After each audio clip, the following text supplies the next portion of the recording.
Because Trump's not going to go on Maddow's show, but he'll go on Greta's show.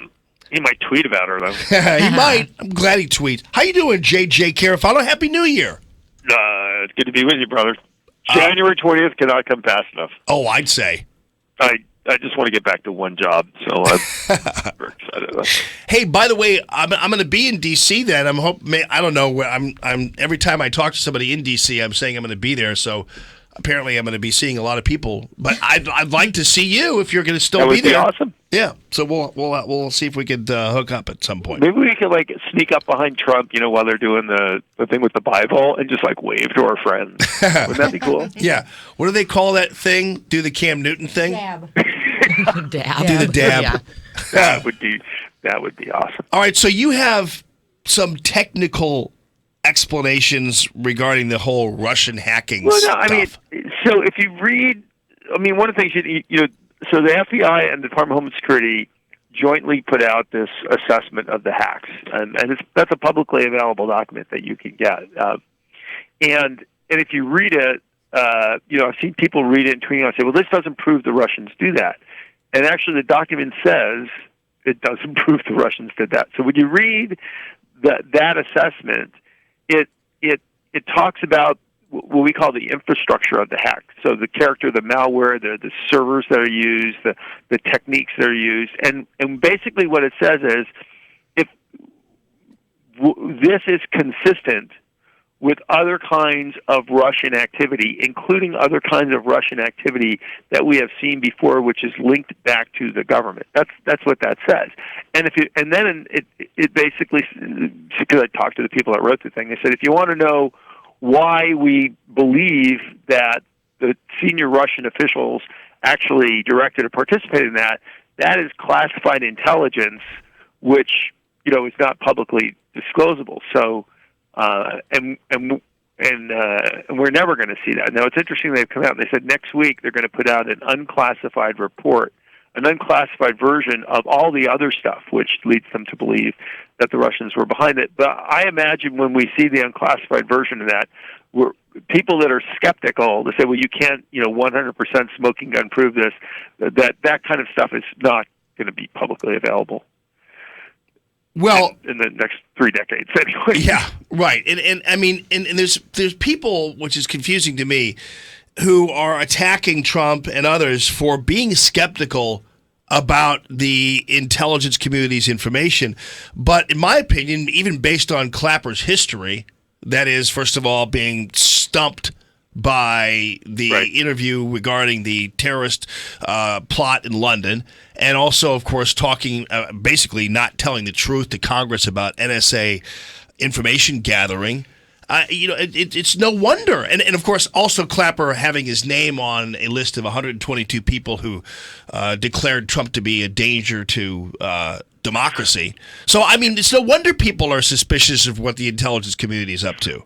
Well, it's never good when essentially your assessment of intelligence and what's going on in the world is driven by your politics. And then if you look at this, and this isn't true for everybody, but for a lot of people, it's what you think is based on where your politics are, not what the facts say. And that's never good and complicated for this. My way to approach this is just kind of cut through the Occam's razor and say, who cares? Let's just ignore this, pretend it never happened. And the Russians have a long and well-established track record of doing this kind of activity and other kinds of active measures, including funding political parties and protest groups, to try to destabilize the West. And what is consistent about all of them none of them are necessarily driven to a specific end, like we want to elect a certain person or we have to have a certain outcome. A lot of it is just driven to kind of stir the pot and upset the political system. So even if you do or don't believe this, it's irrelevant to me. Russia has a long track record of doing this, and it's actually seeking to undermine the political world. Now, we can talk about how actually effective and serious it is and whether it's accountable or not, because I think in many ways reflective of the problem of the Russians as opposed to the problem itself. But look, Russians do this. Let's just acknowledge that. That's just true. Well, they've been doing it a lot. It's not a good thing. Right. They've been doing it a lot during the Obama administration, and apparently the intelligence community didn't catch it then. So I don't know. Or they didn't care about it because it's not really. I mean, the reality of the truth of this is the Russians have been doing this stuff to us. We're a big, robust economy, a strong. It's not really affecting us, right? But they do it because that's what Russians do. But it's not really driving us, except for people on the fringe who get all worked up one way or another, including Oliver Stone, like going out and literally making a movie. Which nobody got upset about that. Literally going out and making a movie about Edward Snowden, which essentially repeats Russian propaganda, but that's a whole other thing. But where it is a problem is in countries like Central Europe, where the Russians go in and they pay environmental activist groups to protest against energy projects which are competing with Russian energy projects, or they're funding fascist political parties and then claiming that their role is to fight fascism. So in Eastern Europe, it's a big deal, and in countries in Western Europe where the Russians are actively trying to promote parts of the political system which are anti-American and pro-Russian.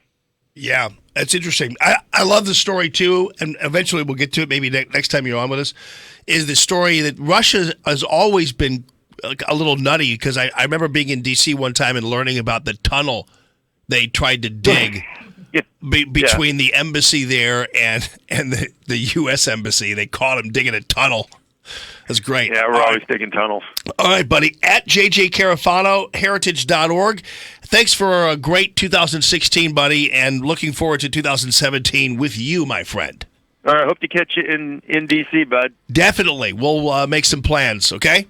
All right. All right, man. That's Jim Carafano. Coming up, we have Pam Geller, and we have the latest on the Barack Obama goodbye party that he's going to be having. He's going to have his farewell address in Chicago. Then they're going to have a goodbye party.